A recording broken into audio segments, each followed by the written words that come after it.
It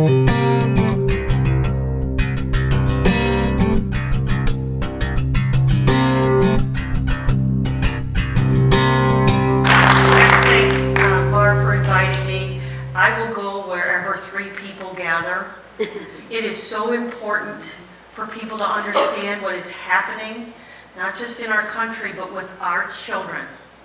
We must make people understand what is happening in public education and in many of the private schools who have adopted, I think almost all of them have adopted this Common Core scheme. It's not Common Core standards, people. When you say this, you need to say Common Core scheme. It is a takeover, a federal takeover of our public education system. So this whole farce, when people, our legislators in particular, say to you that we're a local control state, that's nonsense. Common Core will put the cap on the bottle and they've got us. There is absolutely no way for us to have local control. We don't have local control now. But if the federal government puts the rest of their cap on our bottle, we will never take back control. You know how that works. One of my kids, and this is just, I thought to myself, she's got that look. She's got a child's look. Just inquisitive. Fill my mind. What is this? Have I seen it before? Do I know what it is? You know, it's just this beautiful look that they have. And what we put in there is so important. Success as a nation, to their success as a person, to your family's success. And right now with this Common Core scheme, it is going to be filling their heads with stuff that we don't want in there. Okay, I want you to keep this in mind. This was 70 years ago. This is Norman Mattoon Thomas, who was the presidential candidate for the Socialist Party in 1944, and he ran several times. But he said that the American people will never knowingly adopt socialism, but under the name of liberalism, they will adopt every fragment of the socialist program. Until one day, America will be a socialist nation without ever knowing how it happened. He went on to say, I no longer need to run for president of the Socialist Party. The Democratic Party has adopted our platform. Okay, that was a while ago. This has been going on for a while is my point. This is not new. This scheme is not new.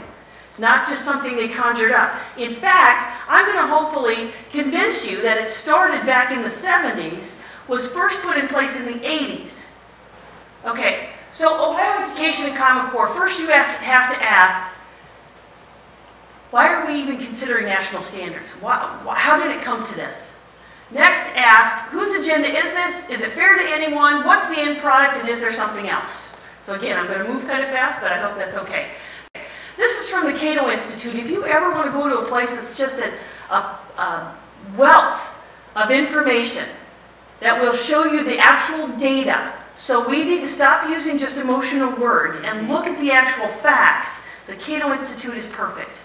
So this is a beautiful chart. I've used it many times, but it shows how the spending in education since the 1970s. So in this corner is 1970, and it goes all the way up to 2012. The spending skyrockets. The amount of money we have put into education has skyrocketed. You all know that because your taxes haven't gotten less. They haven't stayed the same. They've skyrocketed. Because we're always convinced that we need it to educate. In Springboro, I kept saying, you don't need more money, you need accountability. We're missing accountability. We're not missing the cash. And our taxpayers are not willing to give us any more cash because they said no 4 or 5 times to levy. So I think it's clear. Let's stop doing that. Okay, but the bottom lines are math, reading, and science scores over that same period of time. You see any change? No, nothing significant. Right after that, I have the SATs. So these are older kids, high school kids. Again, that yellowish-green line is skyrocketing spending, and the bottom lines are our math and reading scores, or excuse me, math and reading scores over time. No significant change, but we've been flooding the system with money. Convinced that that's what it would take to keep it excellent. Next, I have to show you this. So those were some national trends. I want to show you this because I'm going to come back to it. In Ohio, all states actually, you have a certain bar. Students have to meet that bar, which is called proficiency in Ohio. They have to meet the standardized test scores to be proficient. I want you to understand what that means in Ohio. In Ohio, if you look up here, reading, 3rd graders only need to answer 57% of the questions correctly to be called proficient. That's the score band. Now, if your student came home with 57% correct, are you going to call them proficient? Probably not. Let's keep going. 4th grade, reading. They only need to answer 47% of the questions correctly, and they're called proficient. Your school district only needs 80% of the students to fail the exam, or better, before they get a point on the education indicator. So there's 24 of those points on the education indicator. One of the school districts in Columbus, Southwestern, failed half of those, still was called excellent. So what we're saying is that this is a hoax. Everybody knows it except the general public. Your legislators know it, your governors have known it. They've known this data. They said, man, we are flooding the system with cash, and it's a cruel hoax because we're calling everybody excellent. Let's look at the next slide real quick. In 2002, only 85 districts were excellent or excellent with distinction in Ohio. Today, it's at least 352 districts. So I asked the president of the Ohio School Board, Tom Gunlock, I said, Tom, does that mean that we're doing a better job of teaching our students? They're doing better on these tests? He said, no, Kelly. We've just lowered that cut score so that more and more districts could call themselves excellent and excellent with distinction. Now, how do I know that Ohio is not just, a more rigorous testing state? Maybe that's the case. We know it's a hoax because internationally, we've been declining. We're not keeping up. There's 65 different countries or education systems in the PISA, which is this international standardized test, and we are falling. Every 3 years when they take that test, our students do a little bit worse. So, what's going on? Education is failing. We're giving it everything we can give it, and I have a whole other presentation that's called Why Education is Failing Our Students, but I'm here to talk about Common Core. But I want you to know, I think this is a setup. The whole thing, throw the money at it, but it doesn't work, it doesn't work, it doesn't work. Because the federal government, who is not supposed to be involved in education, first got involved in education in 1980. 1980, they came up with this outcome-based education, so some standards that everybody had to live by. 1990, it was called evidence-based education. 2000, it was called Goals 2000. 2001, it was called something new. So teachers are sitting back saying, we're just doing what we're told to do. We're using the books that we're told prepare our students for the test. Teachers, I think you've been set up. I think you're teaching curriculum that doesn't match the test. And I think that's on purpose. Because as you saw with Thomas, there's a scheme going on, and it has been going on for quite some time. So this Common Core thing is not new. It was a part of this agenda that's kind of rolled in here. Now, I'm a teacher. I'm likely to be a little bit protective of teachers. I was a professor for 11 years. Miami University, University of Nebraska, so on and so forth. I kind of know, just in higher ed, but I kind of understand what education is about. You teach often real closely to what that textbook tells you to teach, and especially if your school district is graded on how well your students do, you don't dare vary from what that textbook's telling you to teach, right? Because if you do, your students aren't going to score well. Your district's going to look bad. You're not going to get more money. So it's a vicious cycle. And the federal government has been in control of this for a long time.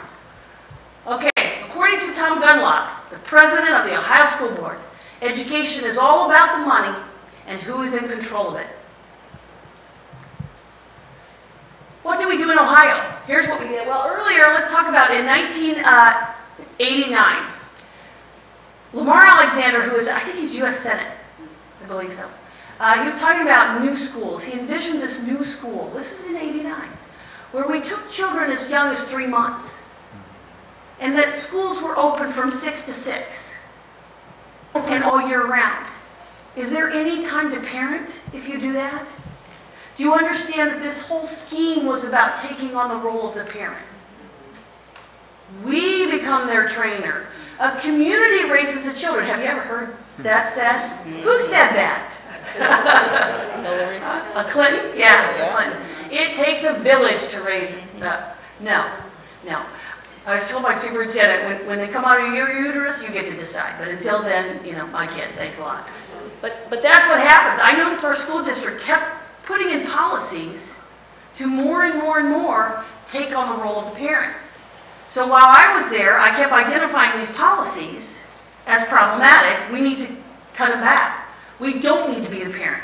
You know what he said to me? He said, well, Kelly, you're an example of a good parent. You know we have lots of parents who aren't good parents. You know what we need to say? That's baloney. That's your excuse to take on more roles of the parent. That's not true. I said the bad parent is the outlier. What you have to do is start giving the controls back to the parent. Tell your parents that. You're in control. You're the driver. That's why this year I could not give them my last child in public ed. I kept him home. He's 16. I said, I can't do it. I cannot hand him over to you because I know what you're doing. I know what the agenda is, and you're all followers. You're all a bunch of lemmings. You have to step outside of there and say, no thanks. Springboro school system is already stellar. We don't need this Common Core nonsense. That's what we should have done. I told them, don't spend a dime on Common Core stuff because this community won't do it. But as soon as I left, I went through the high school, and sure enough, there's hundreds of thousands of dollars of new Common Core aligned books all over the place. Because the new school board is retirees of the system. They're not likely to shake it up. We need people in those school boards who will shake it up and say, not my students. I was elected to represent this community and these students. I'm not going to be your bobblehead. That's not why I'm here. And you will get in the newspaper a lot. You will get lots of articles written about you. You'll have the news channel show up to every single meeting because somebody wants to create the chaos, and they do. They create chaos because that's Sal Alinsky, you know? Okay. So, this agenda started prior to Obama, but has escalated with the stimulus bill. You remember the stimulus bill? It was, what, 2009? Arnie Duncan said $4.35 billion. Arnie Duncan said, we're going to stimulate this economy, and we're going to give school districts a voluntary competitive program they can apply to called Race to the Top. Any state that wanted some of that money, $4.35 billion, didn't every state want some of that money? I think it was 14 states got it, something like that. Ohio didn't get that money, the first application process, because in order to get some of that money, you had to sign on to the scheme. Yeah. You had to put in your application that you're going to do Common Core and Park assessments. That's the test. If you want to control a country, how could you think to do it? You control the test. Yeah. If you control the test, you control education. Because since the 80s, teachers, you've been teaching to the test, haven't you? So whoever is in control of writing that test is in control of education. That's been the federal government since 1980. Did I say that? And the union's not helping. But then, Race to the Top. We got $400 million. So I have to tell you, I'm on camera and I'm saying it and they're going to call me. But I met with Tom Gunlock, the president, who was the vice president then, and Deb Turhart, who was the president of the Ohio School Board. Sat down with them and 2 representatives from the Fordham Institute, and then 4 of my friends, very knowledgeable about Common Core. We had legitimate questions. We asked them question after question after question. And to all of them, they said, well, don't you want a better education system for your kids? That's what you get. Of course the answer is yes. Have you read the standards? What do you object to the standards? Okay, the response is, you know as well as I do, it's a scheme. It's not just your few frou-frou paragraphs that are written in standards. You know that the test is in control of this whole scheme. And so you're trying to distract us with the waving hands of, it's over here, it's the standards, when we're smarter than that, and we're going to tell you it's the test. It's the package that's a problem, okay? But they kept saying, what is your problem? What is your problem? You know we need, they said, Kelly, you above all people know the data. You present all over the state. You know what's going on in education. So why are you objecting to raising the bar? The problem is, no one can prove that this bar is moving. There's no tests, no pilots. Never been tried before. None of this has. It's a guess. But if you start looking at the individual books that these kids are bringing home, you can tell what's going on. They're bad-mouthing parents. They're bad-mouthing conservatives. They're bad-mouthing our faith. They're bad-mouthing everything we believe in. They're bad-mouthing our military. It's constant. It's just small, subtle things the kids don't recognize and haven't been for years. When I ask kids who've come through my house, now I have 4 in college next year, which means we're broke. But they've done well. They've done really well in scholarship themselves through a lot of it. But when I ask those kids coming through my house, those teenagers, hey, what do you want to be when you grow up? Just kind of for fun. You know what they would say? They'd say, well, I don't know. I want to work for a nonprofit. They have so been led to believe that our capitalistic society is so bad, they don't want to be a part of it. They don't know what they want to be. They just know they don't want to make a profit. What did you say growing up when your parents or friends asked you that? You said, I want to make $1 million. Because that's what we wanted to do. That was success. Yeah, they're not saying that anymore. Okay, made Race to the Top in 2009. Ohio got $400 million. Here's where I was going with that. I said, Tom, why are you doing this? It doesn't make any sense. I know what they were doing was blowing a lot of smoke at us and hoping we would be smoke screened out of reality, but we didn't. Me and my friends stayed to the core. Why are you doing this? It doesn't make financial sense, and it doesn't make academic sense. Why are you doing this? He said, finally said, Kelly, Ohio got $400 million in Race to the Top money. We've already spent half of it. And we're afraid if we pull out now, we're going to have to repay that. Okay? The logical answer is, Tom, Ohio has a $64 billion budget. Are we really selling our children down the road for $200 million? Even if the federal government said, okay, it was a voluntary application, you didn't have to do blah, blah, we want our $200 million back, what a great PR chance we'd have, wouldn't we? We could put our kids in a seat next to a dripping, leaking roof with a bucket sitting next to them and just say, well, we can't afford to fix our roof because the federal government took our money. You know, couldn't we do some propaganda? We could do that too. Or have them walking to school in the dark in 3 feet of snow and just say, well, the federal government took our money, we can't afford buses anymore. So I don't think the federal government is going to come back and say, give me the $200 million. I said, Tom, still, why are you doing this? Well, we used Common Core and Park in our No Child Left Behind waiver. You heard about No Child Left Behind? Okay, I'm going to get to that. But the purpose of Common Core, this is what they tell you, was to impose nationally recognized rigorous standards. Rigorous, they use that word. It's a bunch of hooey. There's no definition of rigorous. Amen. They can't prove anything they say. No tests, no pilots, no proof of any of it. So rigorous. Ooh, doesn't it nauseate you? People lie right to your face. I tell my kids that too.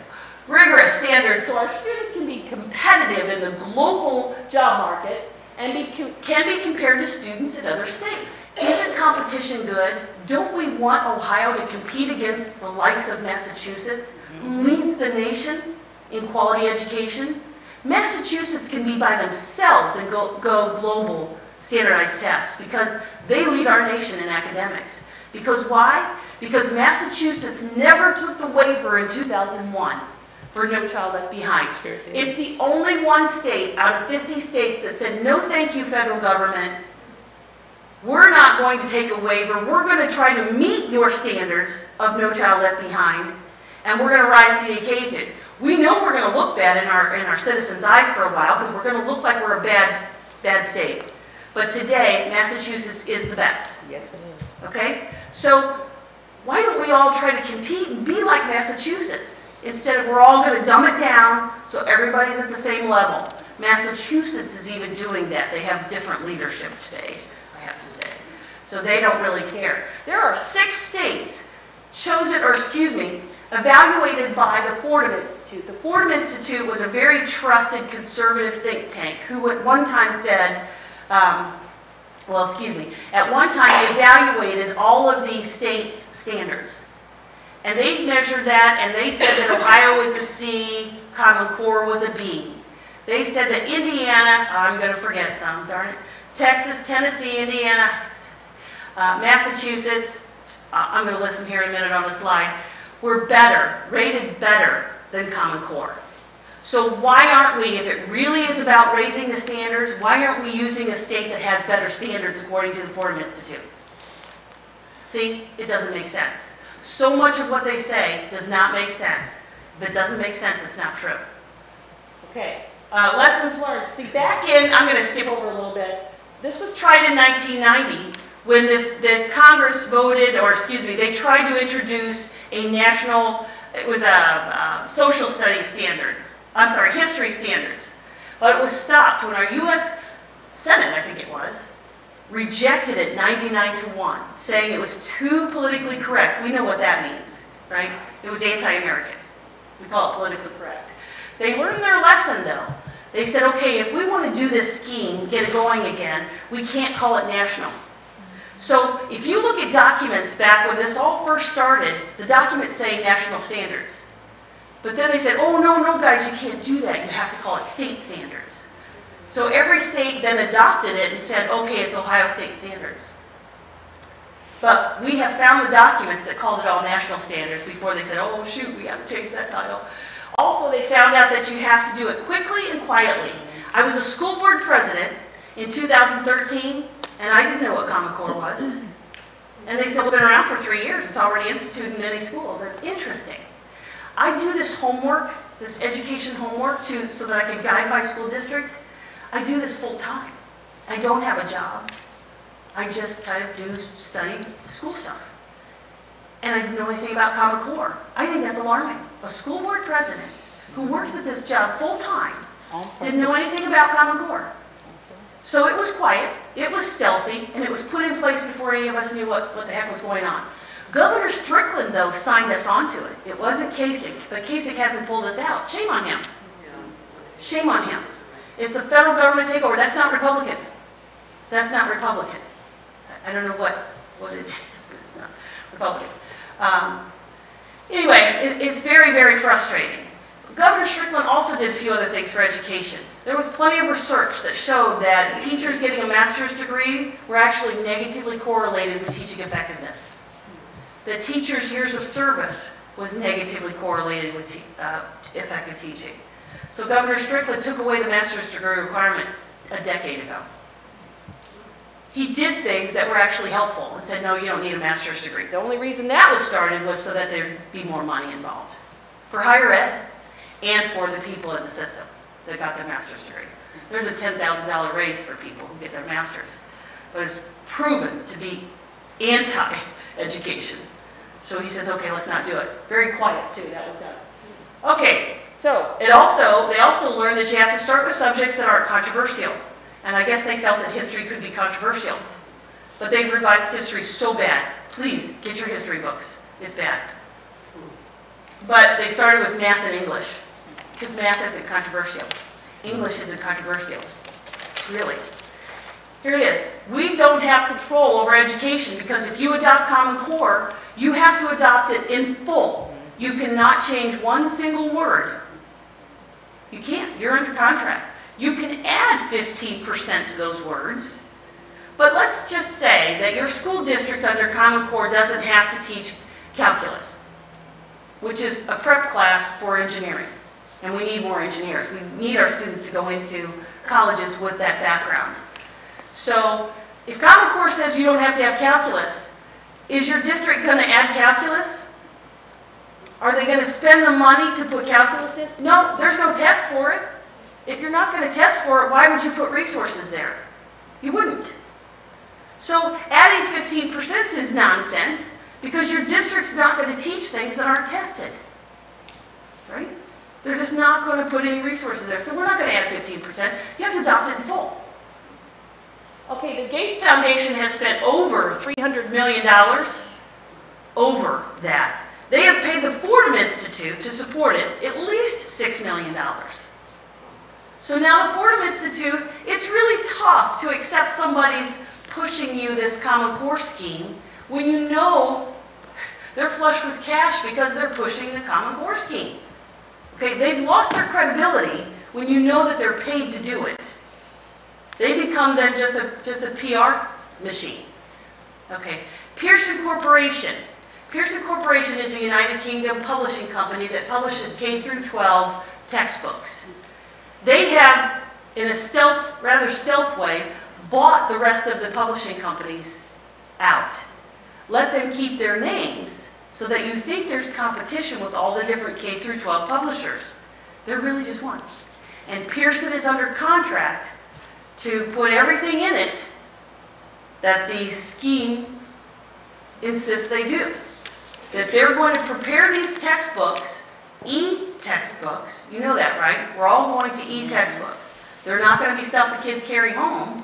They're going to be something they have to go online and read their lesson. So Pearson owns all the publishing companies. I don't know if there's any left. They purchased, if you go through Pearson acquisitions, they purchased 18 of the different K through 12 publishing companies. And they're under contract with the federal government to write these books according to the Common Core scheme and to align it with the tests, of course. Okay. ACT and SAT also agreed to align with the test, to align with the Common Core scheme, that is.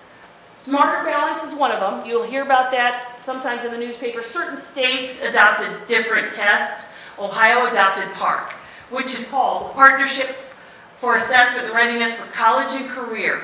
Lots of good words. If you're a person who just believed everything you read, you'd buy it. All online, all IT needs. Have you heard about your school districts now needing lots and lots and lots of computers?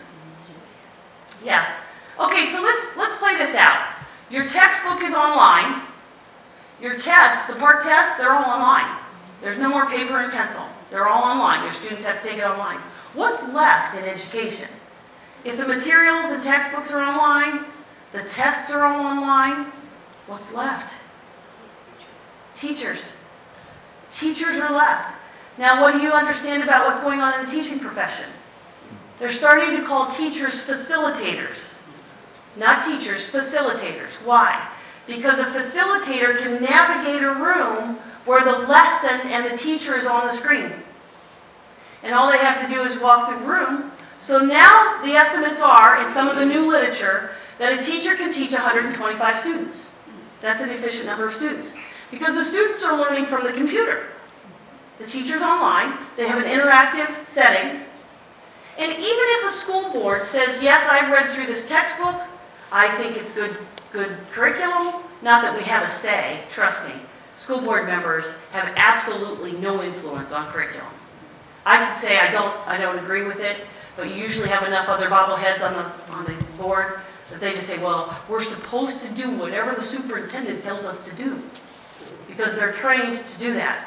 They're trained very well by Ohio School Board Association to do what they're told by their superintendent treasurer, that they must be a united front, that they must be a cheerleader for their district. That's why you think you elect people who are supposed to be those watchdogs, who are supposed to look over that curriculum, right? You think that's why you hired them. You think you hired them to look over the budget. They do none of that. They sit there and just say, okay, well, the superintendent said it was good, so end of story. Okay? So you don't have a check and balance system in public education, I'm just telling you, you don't. I was an outlier and a rebel and a renegade, and I caused some grief. We went through 3 superintendents, 3 treasurers. I'm okay with that. I'm simply asking questions, and if they get rattled by those questions, then they probably need to go somewhere where they're not so rattled. And give me somebody who's going to answer my questions. Who's giving you the curriculum? What's in this book? I asked a simple question, guys, just to get off the subject for a second. I asked our curriculum director one question that caused national news. I said, can we add a supplement to that science textbook on creationism? Because I thought we ought to be able to present the students that there's more than one theory of mankind. That's all. I thought that would give them a way to critically think. That, wow, there might be more theories. Because evolution has huge holes in it. I want to give them alternative ways of thinking. You know what? Maybe I'm the scientist that's going to prove evolution is true. Or maybe I'm the scientist that's going to say, no, this creationism thing has some light to it too. But to tell them evolution is fact and everybody else's ideas are silly is offensive and not teaching critical thinking. So anyway, that made Fox News. See, that's if a board member goes outside that really rigid box, they get made fun of and ridiculed. So, Ohio signed on the product must be taking the test by this school year. So what just happened is Tom Gunlock told me 2 years ago, every student in Ohio will take the PARCC tests. What happened this year?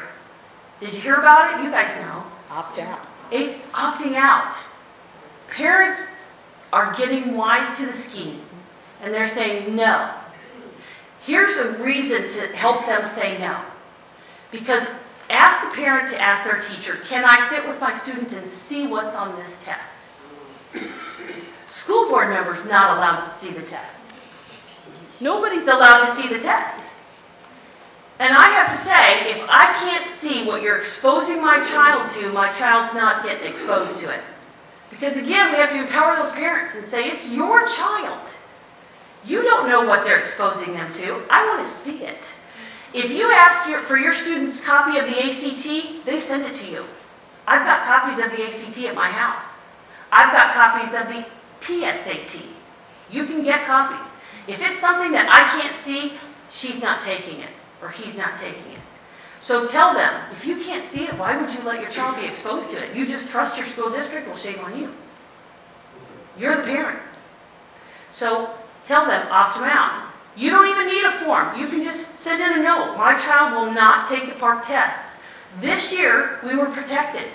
Children were held harmless because they were being threatened by these school districts. If your student doesn't take this test, they're going to fail. We're going to fail. We're not going to get money. A whole bunch of stuff that was nonsense. It wasn't true at all.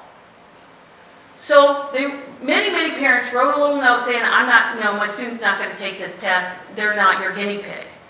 So this next year, they're supposed to have to take the test, right?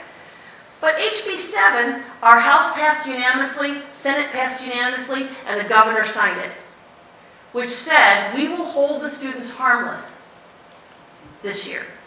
So those legislative bodies chose to protect our students from the harmful effects of this test. I think they're going to be really hard-pressed next year to force them to take the test. Don't you? I think we should say, wait a minute. You said you're not going to harm them this year if they choose not to take the test, but you're going to harm them this year when they don't take the test? Wow, where's the parent choice? Under no circumstances will my son, he's the last of the group going through, take the PARCC test. And I'll have to say, come get me. He's not. He's smarter than your test. And I'm confident that I'm the parent. We got to give parents that power. Please start telling these parents, it's your kid. You decide. Okay. Who developed and paid for it? Test is designed by progressive reformers. That's why they don't want you to see it. You'd be alarmed by the questions. Linda Darling Hammond, a radical Stanford professor, Bill Ayers, colleague, opposes standardized testing, will assess more subjective performance. Content knowledge is an important Department of Education presentation. They said content knowledge is an important factor in student success, but only part of the equation. Really? So all these countries who are spanking us on these global standardized tests are all about emotions? They're teaching them to feel their math. Really? Measures of skills and dispositions contribute above and beyond. These are their words. Above and beyond. Educators and counselors know that skills and dispositions are traits students need to succeed. Do you really think these countries who are doing so much better than we are learning traits and dispositions? What are dispositions? Let me go a little further. I'll get to it. Possessing a sufficient breadth and depth of knowledge. Beautiful words. Wish they meant something. Solve, think strategically, learn independently, and interact with the world in a variety of contexts. The right mindsets are requisite, they say, to lifelong learning. That's a new caption buzzword phrase. Watch that one. Career and citizenship preparedness. They're not talking American citizenship. Okay? Global. All right, so here's what we got. College and career readiness. So here's the 3 different globes. Skills, dispositions, and knowledge.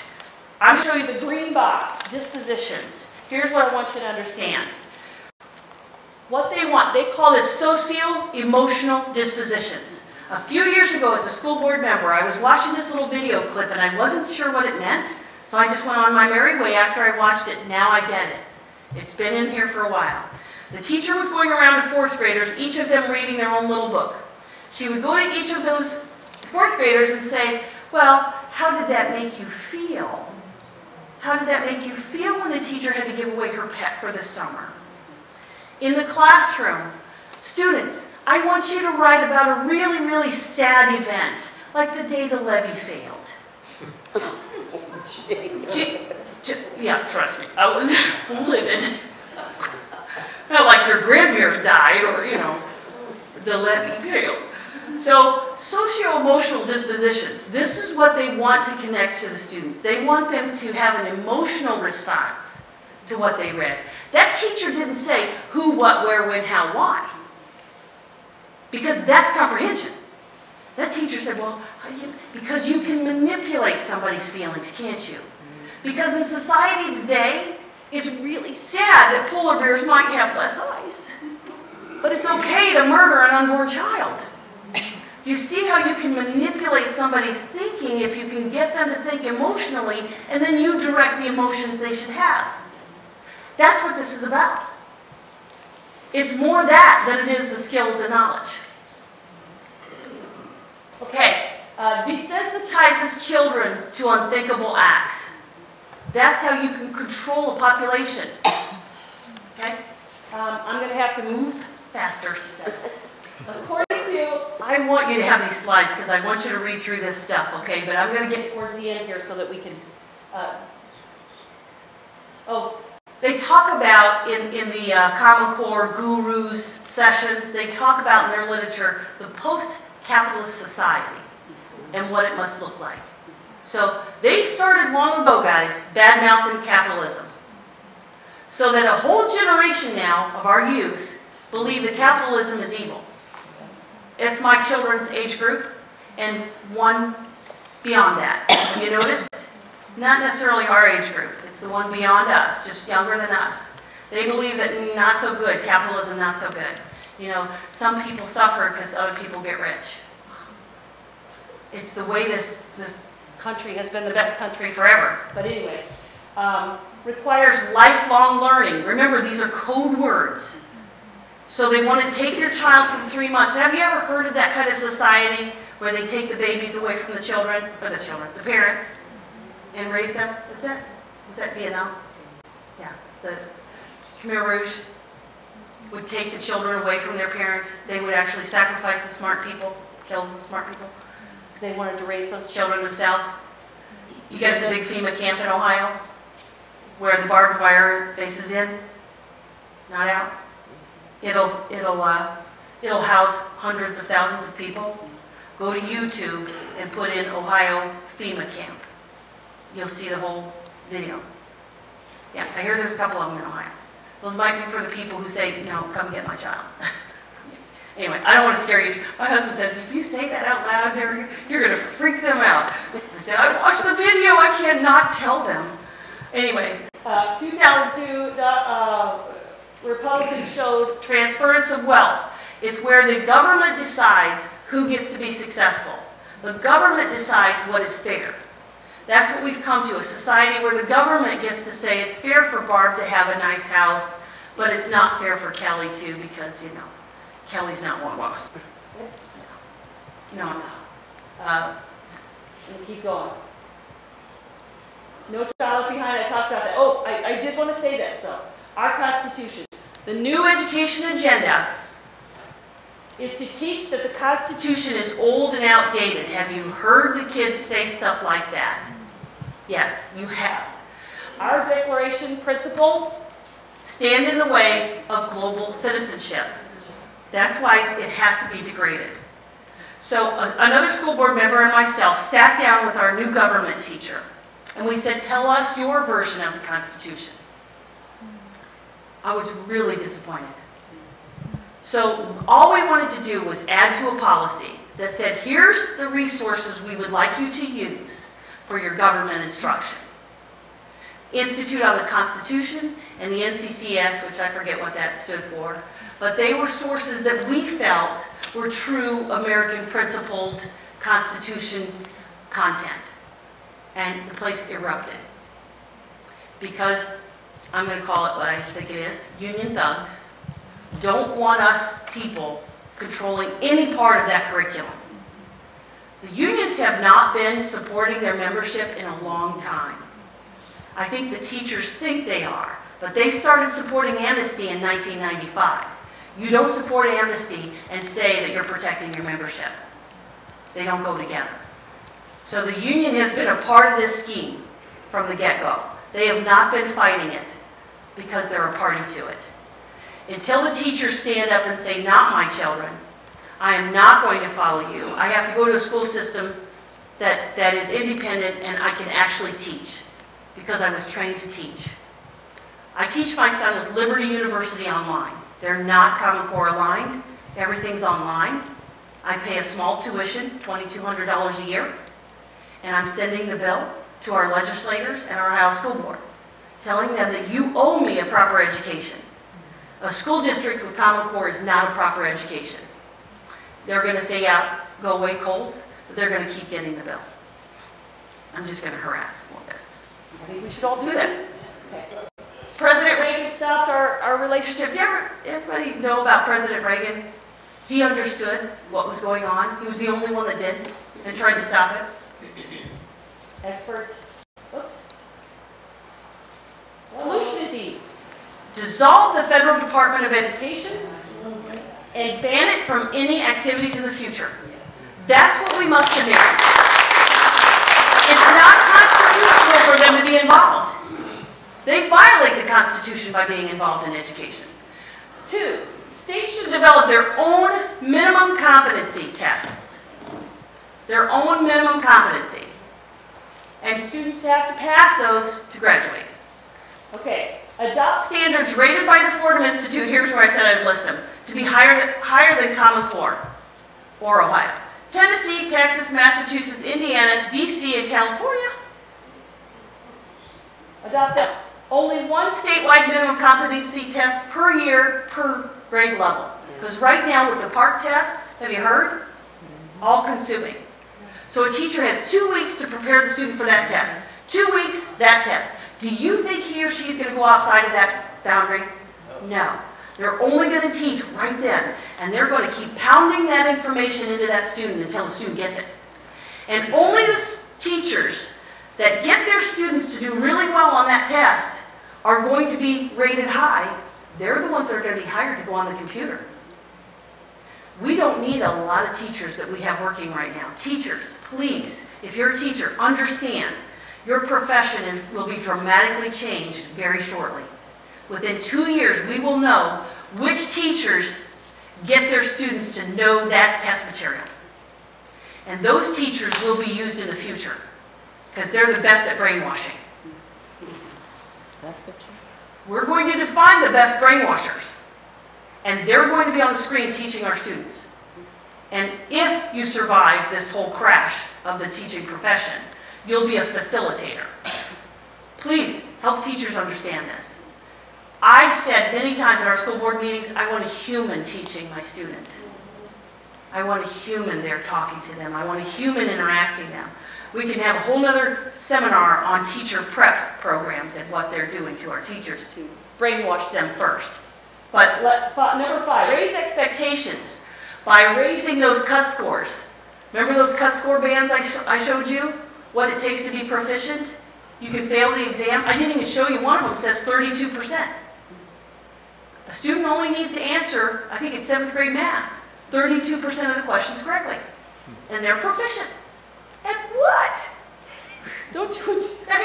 6, allow school choice. Increase competition and free markets. That'll fix what ails education. So that the cure that they've all put in front of us and shoving down our throats won't cure anything. It'll make it worse. And it'll transform this country into a country you don't recognize today. The last one, teachers. Oh, teachers, please be aware of what this means to the teaching profession. You have to know that it's wrong to tell your students that your parents nag you to clean your room. The way they're turning kids' ways of thinking, this is socio-emotional dispositions, they're turning children's minds to think negatively about the things we value. Teachers have to know that's wrong. You know, please stand up for our kids. Thank you guys for inviting me. I know I went fast, but you're welcome to a copy.